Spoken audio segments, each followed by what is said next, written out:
इब्रानियों की पत्रिका 2 अध्याय और उसका 3 वचन हम पढ़ेंगे। तो हम लोग ऐसे बड़े उद्धार से निश्चिंत रहकर कैसे बच सकते हैं, इसकी चर्चा पहले कल प्रभु के द्वारा हुई। बस प्यारे प्रभु जी, आज के इस दोपहर के लिए धन्यवाद, आपने दिए वचन के लिए। तमाम जो भी हमारे भाई बहन बच्चे भी प्रभु आज आपके चरणों में हैं, वो विनती करते हैं आप बात करें प्रभु, आपकी इच्छा को पहचाने और आपकी इच्छा को प्रभु हम ग्रहण करने पाए। सब पर आप ऐसा अनुग्रह कर, यीशु मसीह के नाम से प्रार्थना मांगते हैं। इधर लिखा है, तो ऐसे बड़े उद्धार से निश्चिंत रहकर हम कैसे बच सकते। तो वही है हमारा विषय, ऐसा बड़ा उद्धार। पूरी बाइबल इस उद्धार को समझाने के लिए ही दी गई है। उद्धार इतना बड़ा है। हम पिछली बार देख रहे थे उद्धार क्यों बड़ा है, क्योंकि इसके लिए जो कीमत चुकाई गई वो बहुत बड़ी चुकाई। स्वर्ग को परमेश्वर ने खाली कर दिया। परमेश्वर ने अपना सर्वोच्च दिया है इसके लिए, अपना प्रिय दिया है इसके लिए, अपना इकलौता दिया है इसके लिए। और उसने परमेश्वर होकर भी मनुष्य की समानता में आया, दास का स्वरूप धारण किया और खून। तो एक दूसरे को ना देखें, वचन की तरफ देखें प्लीज। तो ऐसे बड़े उद्धार जिसके लिए कीमत इतनी बड़ी चुकाई गई हो, जिसके लिए एक निर्दोष पवित्र लहू बहा हो, एक ही था जिसके आगे व्यवस्था हाथ जोड़कर खड़ी हो, एक ही है जिसमें कोई दोष। ये बहुत बड़ा हमारे लिए, भले ये जानवर की तरह बलिदान होगा, लेकिन स्वर्ग की दृष्टि में इसके खून की कीमत बहुत ऊंची है। हमने समझना, हमारा उद्धार का मतलब है बचा लिया जाना, छुड़ा लिया जाना। किससे छुड़ा लिया जाना, किससे बचा लिया जाना। उद्धार का मतलब चंगाई पा लेना नहीं है, यीशु के नाम में कोई आशीष पा लेना नहीं है। इसको उद्धार नहीं कहते, ये आशीष नहीं है। ये तो टाटा अंबानी के पास हमसे ज्यादा है कि नहीं है? ये आशीष नहीं है। इसको हम कभी भी आशीष ना कहें। दुनिया की धन दौलत ये कोई आशीष नहीं है। आशीष क्या है? उद्धार की आशीष सबसे बड़ी है। तो उद्धार में परमेश्वर ने हमें क्या क्या दिए, इस उद्धार रूपी गिफ्ट में कितनी आशीष है, हमने इसको पहचानना है। मुझे क्या क्या मिला है इसमें, मेरा स्थान, मेरा संबंध, मेरी आशीष क्या क्या है इस उद्धार में। इसलिए लिखा है ऐसा बड़ा उद्धार। इस उद्धार से निश्चिंत रहकर, इस उद्धार को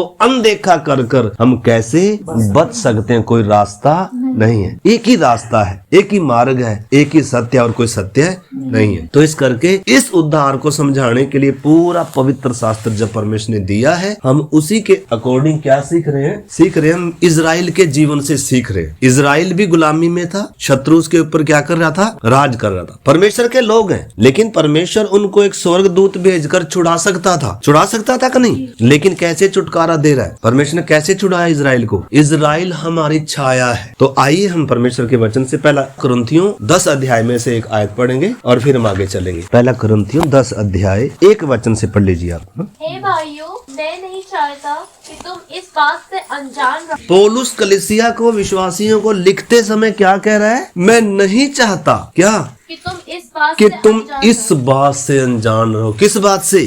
कि हमारे सब बाप दादे बाकी नीचे थे और सब के सब समुद्र के बीच से पार हो गए और सब ने बादल में और समुद्र में मूसा का बपतिस्मा लिया और सब ने एक ही आत्मिक भोजन किया और सब ने एक ही आत्मिक जल पिया, क्योंकि वे उस आत्मिक चट्टान से पीते थे जो उनके साथ साथ चलती थी, और वह चट्टान मसीह था। परंतु परमेश्वर उनसे बहुतों से प्रसन्न न हुआ, इसलिए वे जंगल में ठहर हो गए। चेतावनी है उद्धार पाए हुए लोगों से के जीवन से, उनके इतिहास से परमेश्वर हमें क्या दे रहा है? बहुत बड़ी। उन्होंने भी छुटकारा पाया, उन्होंने भी बपतिस्मा लिया, उन्होंने भी चट्टान से पानी पिया, उन्होंने भी स्वर्ग की रोटी खाई, वो बादल के नीचे चले हैं, वो हमारी छाया है। अगर उद्धार को समझना है, अगर यीशु को समझना है, अगर हमने अपने उद्धार छुटकारे इन सब बातों को समझना है, तो इजराइल या पुराना नियम पूरी क्या है? छाया है। उस छाया के द्वारा ताकि हम समझ सकें सचमुच में उद्धार कितना बड़ा है। पहले उद्धार शारीरिक था,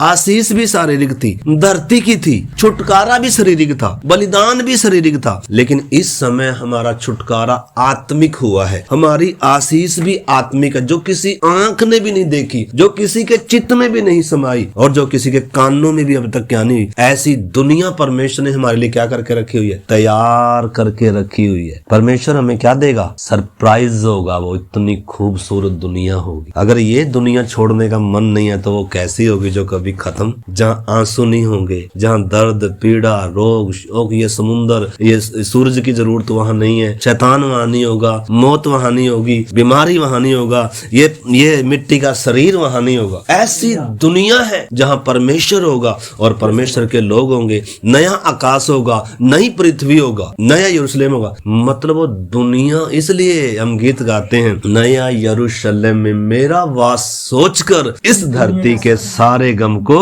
भूल जाते हैं। अगर गम भूलने हैं, दुख भूलना है तो यीशु की ओर, उस स्वर्गीय निशाने की ओर क्या करना है। फिर कोई दुनिया की ताकत हमें हिला नहीं सकती। परंतु अगर जिसको देखना चाहिए, अगर वो ही हमारी आंखों से ओझल है, उसको ही अगर हम देख कर नहीं चल रहे हैं, तो फिर हमें कोई गिरने से, ठोकर खाने से बचा भी नहीं सकता। इसलिए हमें लक्ष्य की ओर, पौलुस कहता है मैं अपने निशाने की ओर, अपने लक्ष्य की ओर देखता हूँ। रुकावटें आएंगी, बाधाएं आएंगी, रोकने वाली वस्तुएं आएंगी, हमें उनको क्या करना पड़ेगा? हटाना पड़ेगा। किसको हटाना पड़ेगा? हमें हटाना पड़ेगा। इसे लिखा हर एक रोकने वाली वस्तु और उलझाने वाले पाप को दूर करके उस दौड़ में जिसमें हमें दौड़ना है। कैसे दौड़ना है? धीरज के। मेरे साथ है सारे, बोले यीशु मसीह के लहू की जय। तो आगे पढ़ लीजिए 6 वचन से। ये बातें हमारे लिए दृष्टांत, ये बातें हमारे लिए दृष्टांत है, मतलब हमारे लिए हैं। ये पुराना नियम जो पौलुस कलीसिया को लिख कर भी दे रहा है कि वो उन्होंने हमारी तरह क्या किया है? छुटकारा पाया है। परंतु परमेश्वर उनमें से बहुतों से क्या नहीं था? प्रसन्न नहीं था। अरे जिसने उद्धार दिया हो, उद्धार लेने वाले अगर उससे प्रसन्न ना हो तो फिर उद्धार दे। मान लो मैंने आपको एक बहुत कीमती क्या दिया हो, जिसके आप योग्य नहीं हो, जिसकी कीमत बहुत बड़ी है, मैंने आपको गिफ्ट में दिया हो, लेकिन आपको दिया तो गिफ्ट में, फिर भी आपका और मेरा मुंह क्या हो? उतरा हो, दुखी हो, परेशान हो। ये इतना मतलब ये कीमती है, जिसको लेकर, जिसकी अगर कीमत हमें मालूम हो जाए, जिसका मतलब, तो हम कभी भी निराश नहीं होंगे और कभी भी हम उसे पाकर गरीब नहीं है, कभी भी बेचारे नहीं होंगे, कभी भी लाचार नहीं होंगे, कभी भी असहारा नहीं होंगे। मतलब यीशु दिया है, पिता ने अपना पुत्र दिया, अपना आत्मा दिया, अपने वायदे, अपनी प्रतिज्ञाएं दी, अपने दास दिए, अपनी कलीसिया दिया, अपना लहू दिया, कितना कुछ दिया है हमारे लिए। लेकिन फिर भी अगर हम क्या नहीं हो, हमारे चेहरे पर धन्यवाद भी ना हो परमेश्वर के लिए, आनंद भी ना हो, फिर भी हमारा ध्यान किधर हो? धरती की बातों की तरफ,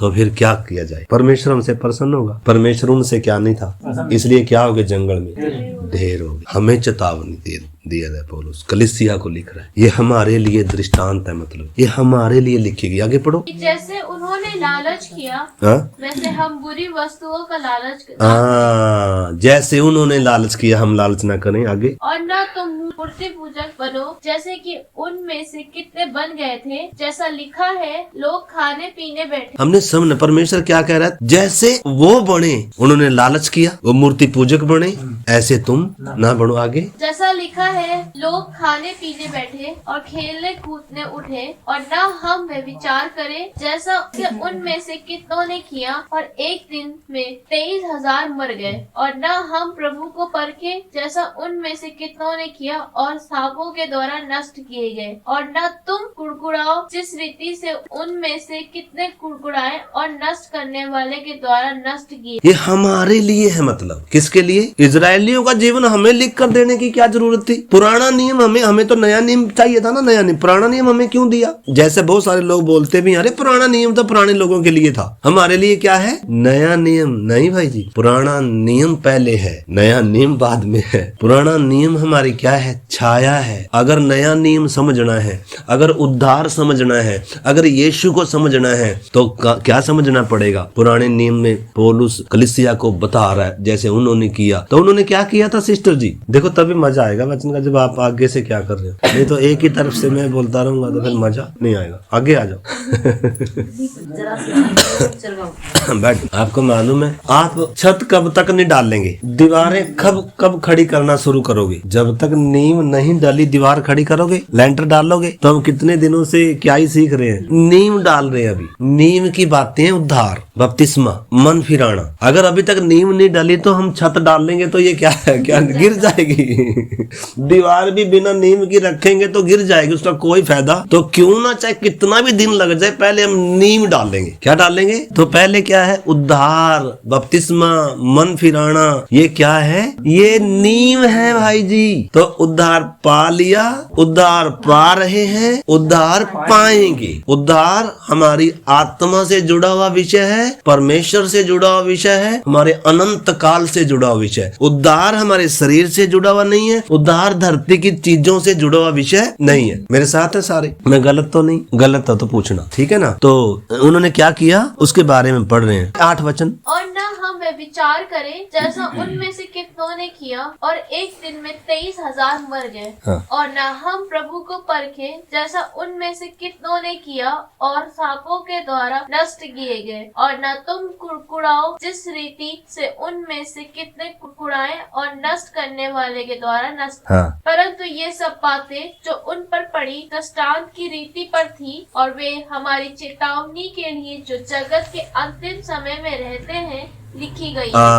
ये हमारे लिए लिख कर दी है, हमारी चेतावनी के लिए है, हमारे लिए दृष्टांत की रीति पर, ताकि हम उनको जाने। ओहो, उनके साथ ऐसा क्या हुआ, उन्होंने भी उद्धार पाया, भले उनका शारीरिक उद्धार था, तो हमें दर्शा रहे हैं। इजराइल हमारी क्या है? हमारी छाया है। तो इजराइल को जब हम मिस्र से और कनान देश की जब यात्रा देखते हैं तो मुख्य 3 भागों में उसको बांटा गया है। मेरे साथ देखो, मेरा साथ देना अभी, तभी मुझे पता चलेगा आप वचन आपके अंदर जा रहा है। इजराइल की यात्रा को 3 भागों में बांटा गया। सबसे पहला है मिस्र से छुटकारा, दूसरा है मरुभूमि का जीवन, और तीसरा है यर्दन के इस पार कनान का जीवन। तो मिस्र का जीवन क्या दर्शाता है? मिस्र संसार को दर्शाता है। जो लोग अभी तक मिस्र में हैं या जो लोग अभी तक संसार में हैं, उन्होंने तो अपना सफर अभी तक क्या ही नहीं किया, शुरू भी नहीं किया। उनकी तो अभी तक क्या भी नहीं डली, नींव भी नहीं डली। उन्होंने तो अभी तक यीशु को अपना प्रभु और अपना उद्धारकर्ता भी क्या नहीं किया,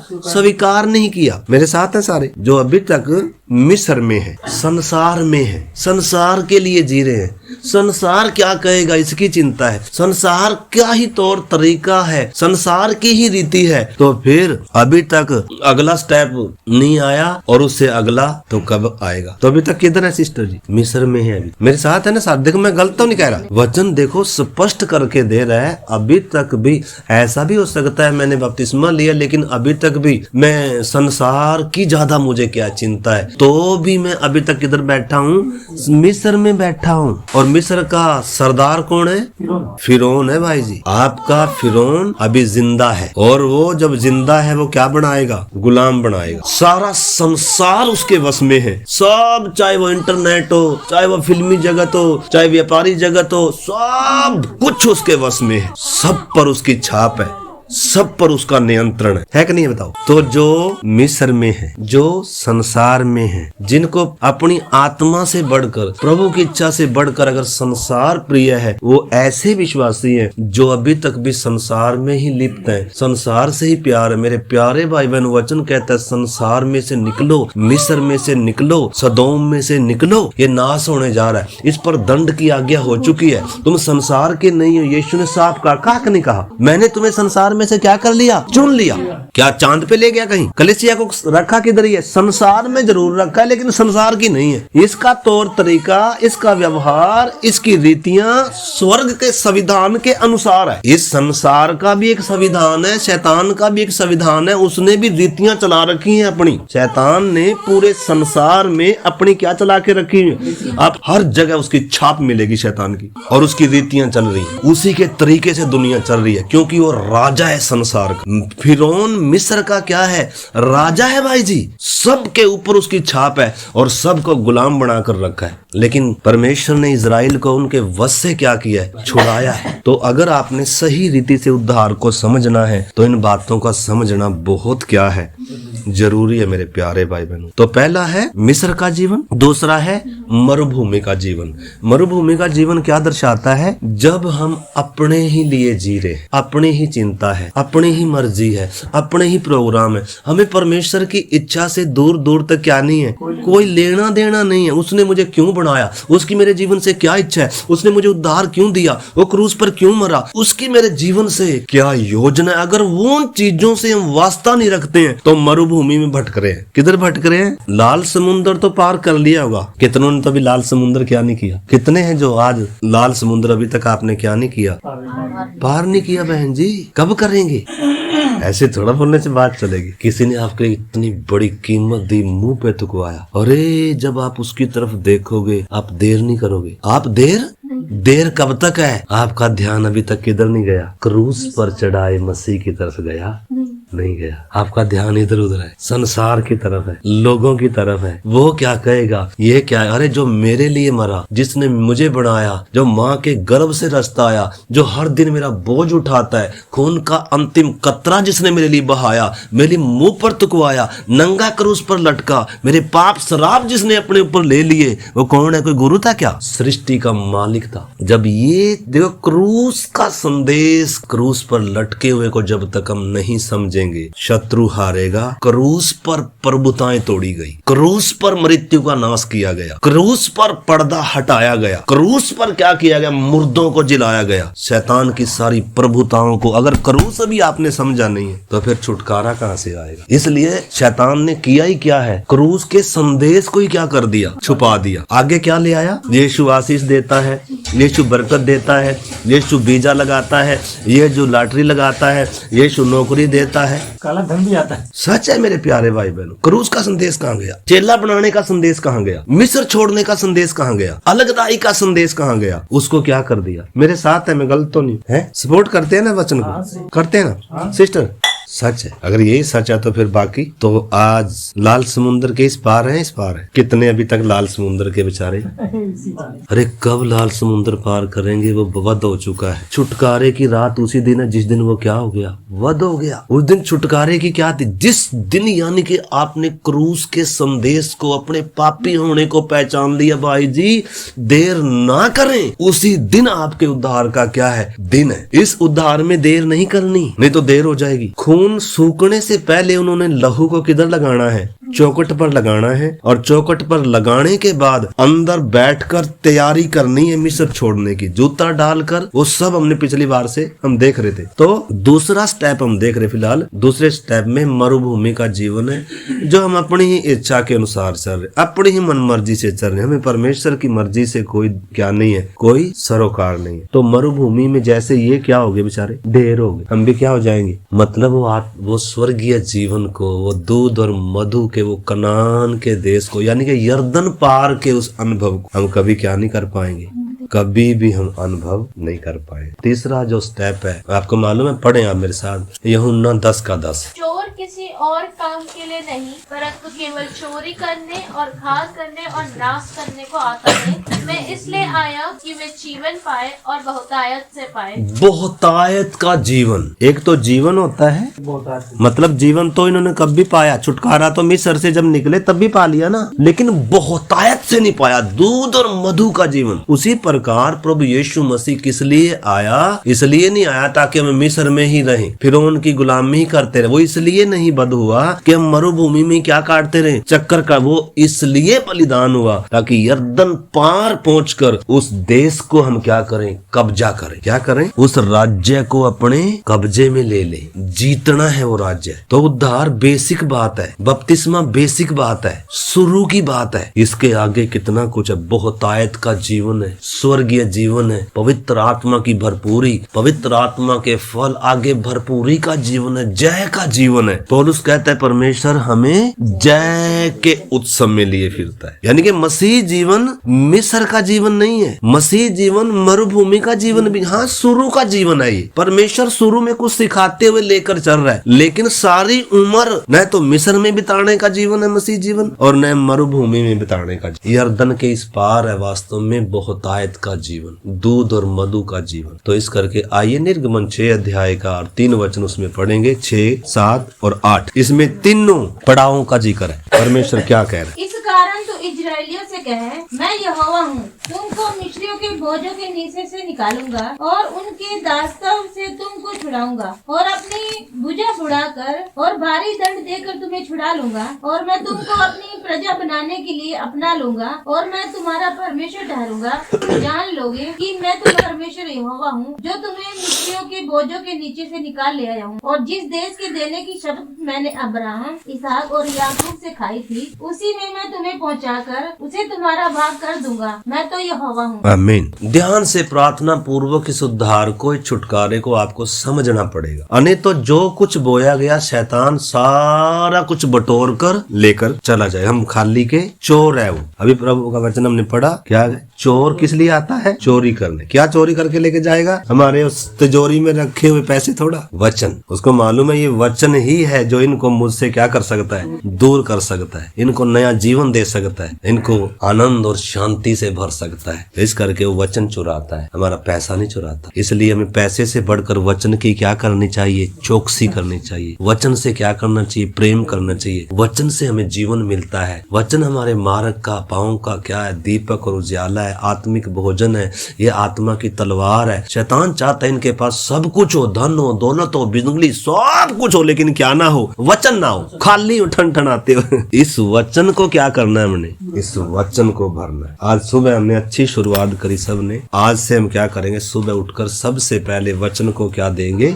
प्राथमिकता। वचन पढ़ेंगे, मन्ना बटोरेंगे, ठीक है ना? तो इसलिए मैं पढ़ना चाह रहा हूँ फिर से, मैं 5:20 के साथ मिला लूं। इजरायली जिन्हें मिस्री लोग दास्तों में रखते हैं, उनका कहराना भी मैंने सुनकर मैंने अपनी वाचा को स्मरण किया है। इस कारण तो इजरायलियों से कह, मैं यहोवा हूँ। यहोवा का मतलब स्वयंभू परमेश्वर, जो अपने आप से है, मतलब जिसको किसी ने बनाया नहीं है, जो अपने वायदे को पूरा करता है, जो वाचा बांधने वाला परमेश्वर है, और जो समय और अपने आप को क्या भी करता है, प्रकट करने वाला परमेश्वर। स्वयंभू में मतलब यहोवा शब्द में बहुत क्या है? पावर है। मैं यहोवा, और मैं अपने कहे हुए को क्या करता हूँ? पूरा करता हूँ। मैं अपनी वाचा को, वायदे को क्या करता हूँ? पूरा करने वाला परमेश्वर। मैं वो यहोवा हूँ, जब जो कुछ करने में आता हूँ तो कोई रोक नहीं सकता। फिरौन, मौत, पाप, आपको मालूम है इंसान, मानव जाति के ऊपर शक्तियां क्या कर रही हैं आज? दुश्मन क्या कर रहा है? पाप, शैतान और मृत्यु का हर इंसान क्या है? गुलाम है। किससे छुटकारा होना है हमारा? किससे छुटकारा होना है जी? मौत से, पाप से और शैतान से। इतना ही नहीं, आगे हम देखेंगे। तो पहली बात 6 में क्या कह रहा परमेश्वर? मिस्रियों, मैं यहोवा हूँ और मैं तुमको मिस्रियों के बोझों के नीचे से निकालूंगा। किधर से निकालूंगा? मिस्रियों के बोझों के नीचे से निकालूंगा और उनके दास्तव से तुम्हें छुड़ाऊंगा और अपनी भुजा बढ़ाकर और भारी दंड देकर तुम्हें क्या कर लूंगा? मैं छुड़ा लूंगा। पहला तो ये काम है जो मिस्र में होगा। पहले स्टेप में, पहली स्टेज में परमेश्वर ये काम करेगा। कौन करेगा? सारा का सारा उद्धार का काम किसका है? परमेश्वर का। उद्धार इंसान की तरफ से नहीं है। इंसान ने तो सिर्फ अपने पापों को मानना ही है, अपने गुनाहों को। उद्धार परमेश्वर दान में दे रहा है। मेरे साथ है सारे? अगर प्रार्थनाओं के साथ अगर नहीं बैठेंगे, यीशु के लहू में आप सुरक्षित करके, आज फिर से ये वचन शैतान सारा क्या करके ले जाएगा?